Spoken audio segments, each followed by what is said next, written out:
At 25th Avenue and Buckeye Road. I'll go through a little synopsis of the information I have, and then I'll open it up for some questions. This incident began this morning around 3:35 when officers responded to the area of 27th Avenue and Van Buren, reference a shooting. Details on this call indicated that an individual in that area had fired multiple rounds in the vicinity of multiple victims, if you will, in that area. Officers arrived, acquired a suspect description and a suspect vehicle description, and did establish a crime of aggravated assault on at least one person involved in that incident. As the officers at this original scene were putting out that suspect description, that suspect vehicle description, other officers responding to the area, responding to that scene were in the area of 25th Avenue and Buckeye Road, where they came in contact with what they believed to be a vehicle matching that suspect vehicle description. And also the driver of that vehicle matching the suspect description that was given. A traffic stop was initiated on this vehicle. The driver of this vehicle did not comply, exited his vehicle and ran eastbound on Buckeye Road. Officers gave chase, giving commands. At one point during this chase, the man that exited the vehicle did reach towards his waistband, at which point an officer-involved shooting did occur. Medical aid was rendered to the man, but he was pronounced deceased on scene by the Phoenix Fire Department. Obviously, we're out here. We're going to be out here for a long time. As in all these investigations, we do kind of have a two-pronged kind of investigation. We have an internal investigation ongoing and a criminal investigation that are both out here and kind of concurrently working.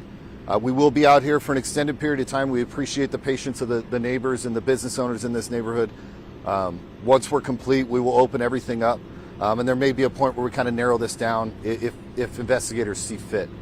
And one last thing, we did locate a firearm on scene after doing the things we did, and we started canvassing 4 areas or 4 other pieces of evidence. Obviously, our investigators have a ton of work to do, canvassing for video, working the crime scene, doing those things that all these investigations see fit and what we have to do. So I'll open it up any questions you guys have. Were there any witnesses who saw what happened?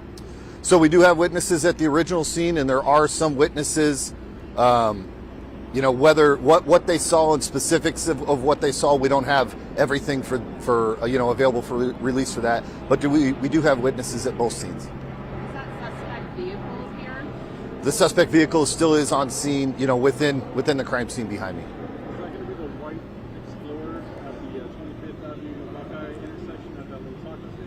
I don't have specifics on which one that is. The investigators will go through and obviously identify exactly which vehicle it is, and that obviously will be a big part of the investigation. Being that there's still a lot of linking these 2 cases up forensically through video, through other witness statements and victim statements at the original scene. Putting, if these 2 are related, putting those 2 together. You said that it's a man. Yes. Yeah. He was running away, reached for his waistband. So was he shot in the back as he was running away? I don't know specifics on that. Obviously, that'll be officially determined through a medical examiner evaluation as far as what location of the body this individual did suffer gunshot wounds. But obviously, we'll be able to maybe delineate some of that through the scene. But I won't have official stuff until obviously we get through that medical examiner examination and work with our partners through that office. Have, age or range of this man? No, I just have adult male at this point. Okay, and then the original scene, you said that it was an aggravated assault. Was Yes. someone shot at? Was someone assaulted? What was it? Information. Was anyone injured? No, there was no injuries at that scene. We do have multiple people in the area, and multiple gunshots were fired.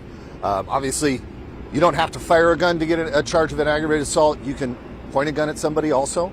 But we do have multiple gunshots fired there. There is a crime of aggravated assault that was established in that preliminary investigation when officers originally arrived. Was it a party or a gathering? No, it wasn't a party. As I understand, it was just a population that was in that area, and for whatever reason came in contact with the suspect of that aggravated assault, during which, in the midst of that conversation or argument, that's when those shots were fired. The police chief Ben was here. Is that common on a Saturday morning for him to come out to a scene like that? Yeah, we have executive staff, to include the chief, out on virtually every single critical incident like this. They're out here to be part of that beginning investigation. They want to know firsthand what's going on, speak to everybody that's out here, and kind of just be in the know, personally for that. And then how many officers gave chase and how many shot at? So 2 officers gave chase, and those 2 officers did fire their weapons.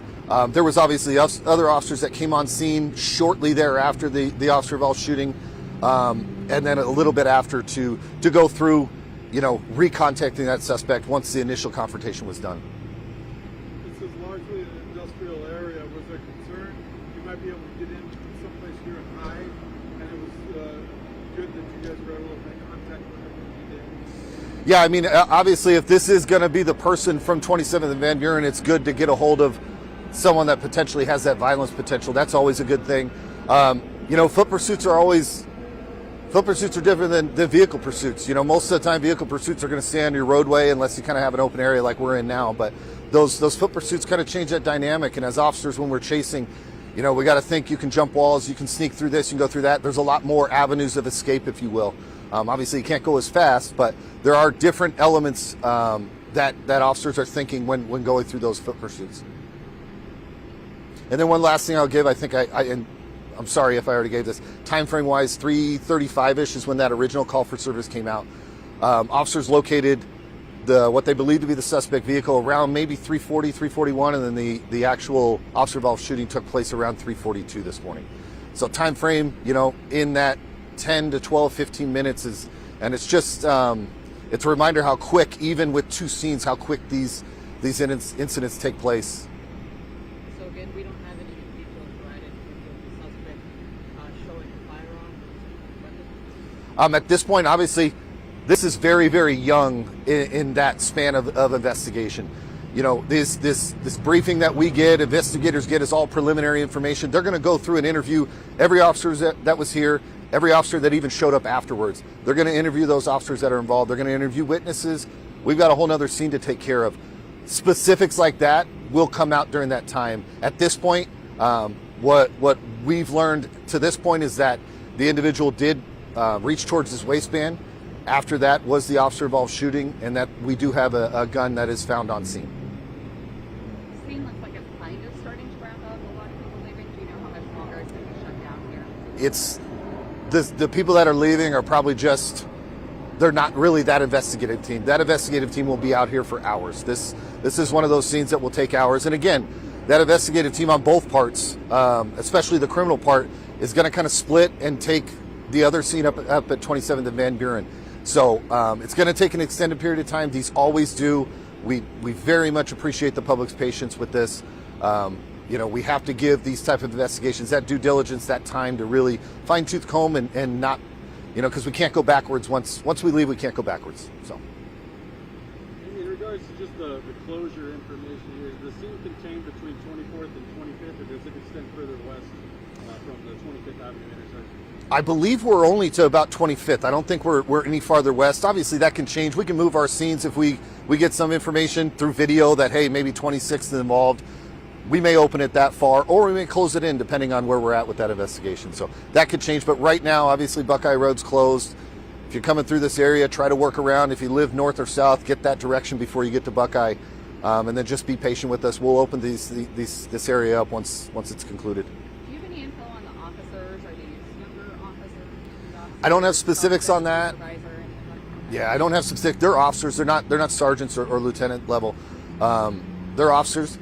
I will have that. That's part of our 14-day transparency policy, and our CIBs will always list, where these officers were assigned to and their years of service at the time of the shooting. So, I appreciate it, guys. Thank you very much. I will get any other information out through media advisory and then keep updating throughout the day if I have it.